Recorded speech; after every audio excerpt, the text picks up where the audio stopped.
சீரியல்களின் full எபிசோடுகளை Sun டிவியில் ஒளிபரப்பான உடனே எக்ஸ்க்ளூசிவாக சன் நெக்ஸ்டில் மட்டும் ஃப்ரீயா பாருங்கள். உங்களை பாக்குறதுக்கு முன்னாடியே எனக்கு வேலுவை பிடிச்சிருந்தது. என்னோட கொலுசு அவர்கிட்ட இருந்தப்பவே என் மனசை நான் பறி கொடுத்துட்டேன். நீங்க நினைக்கிற மாதிரி உங்களை மரியாதை இல்லாம நான் ஒரு நாளும் பேசினது இல்ல மாமா. வேலு என் மனசுல வசந்து இருக்காருன்னு தான் சொன்னனே தவிர உங்களை நான் ஒரு நாளும் தப்பா பேசினது இல்ல மாமா. என்ன நம்புங்க. ஓஹோ, நீ சொல்றத நான் நம்பணும். அப்போ நான் எல்லாரும் முன்னாடியும் கல்யாணத்துல அசிங்கப்பட்டதெல்லாம் பொய்ன்னு சொல்ல வரியா? நான் அப்படி எதுவும் சொல்ல வரல மாமா. நீங்க சொல்ற மாதிரி நான் தப்பு பண்ணதாவே இருக்கட்டும். பெரிய மனசு பண்ணி என்ன மனுஷன் சொல்லணுமா? எப்படி மன்னிக்க முடியும்? உன்னை பொண்ணு பார்க்க வந்தப்ப உனக்கு ஒரு தங்கச்சி இருந்து உன் தங்கச்சி கட்டிக்கிறோம், உன்னை எங்களுக்கு பிடிக்கல அப்படின்னு சொல்லியிருந்தா உனக்கு எப்படி இருந்திருக்கும்? அப்படி ஒரு நிலைமையை நீ அனுபவிச்சிருந்தாதான் உனக்கு அந்த வழி தெரிஞ்சிருக்கும். உன்னை பார்க்கும் போதெல்லாம் நீ என்ன வேண்டான்னு சொன்னது தானே என் முன்னாடி வரும். அப்புறம் எப்படி நான் உன்னை மன்னிக்க முடியும்? இப்படி ஒரு விஷயத்தை எனக்கு பண்ணிட்டு இப்ப நான் உன் காலில் விழுந்து மன்னிப்பு கேட்கணும்னு எதிர்பார்க்கறியா? இல்ல என்ன காரணம் காட்டி என் தம்பி வாழ்க்கையை கெடுத்துக்கிட்டு இருக்கியா? எதுக்கு இந்த பழி வாங்குற எண்ணம்? அப்படியெல்லாம் எதுவுமே இல்ல மாமா. நீங்க என்ன தப்பா புரிஞ்சுக்கிட்டு இருக்கீங்க. அத நீ எனக்கு சொல்லணும்னு அவசியம் இல்ல. ஆமா, வேலுகிட்ட என்ன சொன்ன? நான் உன்னை மன்னிச்சிட்டேன்னு சொல்லணுமா? எப்படி மன்னிக்க முடியும்? உன் முகத்தை பார்த்தாலே என் மூஞ்சில கறி பூசணு தானே ஞாபகத்துக்கு வருது. கல்யாணமே வேண்டான்னு சொன்ன. என்னை கட்டாயப்படுத்தி தான் கல்யாணத்துக்கு சம்மதிக்க வச்சாங்க.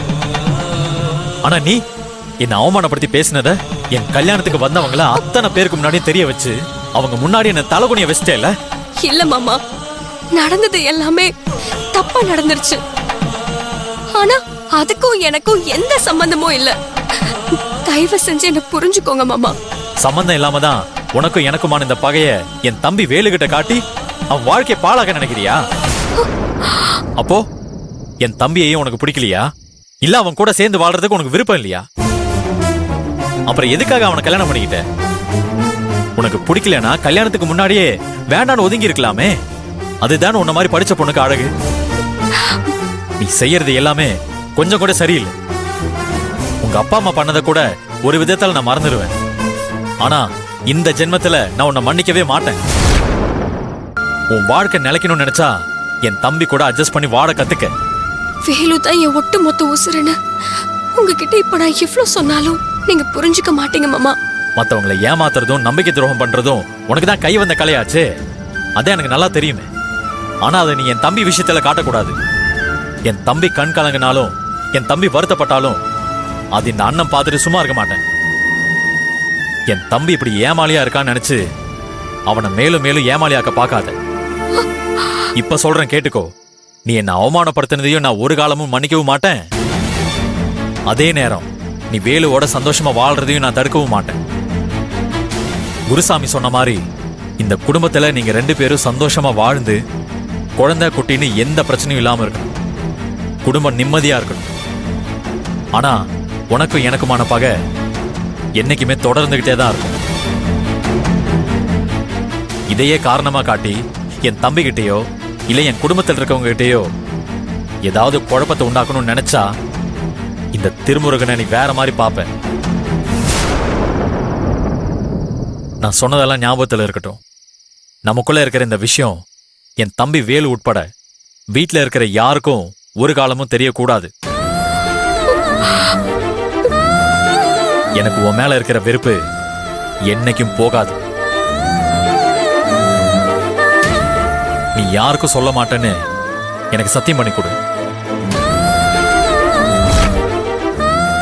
என் தரப்பு நியாயம் என்னன்னு என்ன பேச கூட விடாம உங்க தரப்புல இருக்கிற கோவத்தை மட்டும் காட்டி வார்த்தையை கொட்டிட்டீங்க மாமா. இந்த விஷயத்தை யார்கிட்டயும் சொல்ல மாட்டேன். இது சத்தியம் மாமா.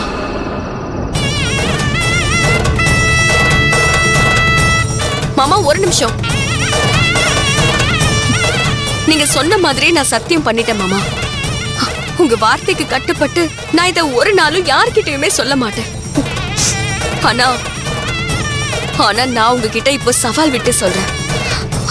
நான் எந்த தப்புமே செய்யல. ஒரு நாள் அது உண்மைன்னு உங்களுக்கு உணர வைப்பேன். இவ்ளோ நேரம் நீங்க பேசுனதை நான் கேட்டுட்டு இருந்தேன்ல, இப்போ நான் சொல்றேன், நீங்களே வந்து நான் உன்னை தப்பா புரிஞ்சுக்கிட்டேன், நீ என் தம்பி கூட சேர்ந்து சந்தோஷமா வாழுன்னு உங்க வாயாலேயே சொல்ல வைப்பேன். அந்த அளவுக்கு உங்களை நான் மாத்துவேன் மாமா. நான் இந்த குடும்பத்தை பிரிக்க வந்தவ இல்ல, இந்த குடும்பத்தை கட்டி காத்து வாழ வைக்க வந்தவனு உங்களுக்கு புரிய வைப்பேன். இது வெறும் வார்த்தை இல்ல, என்னோட சவால்.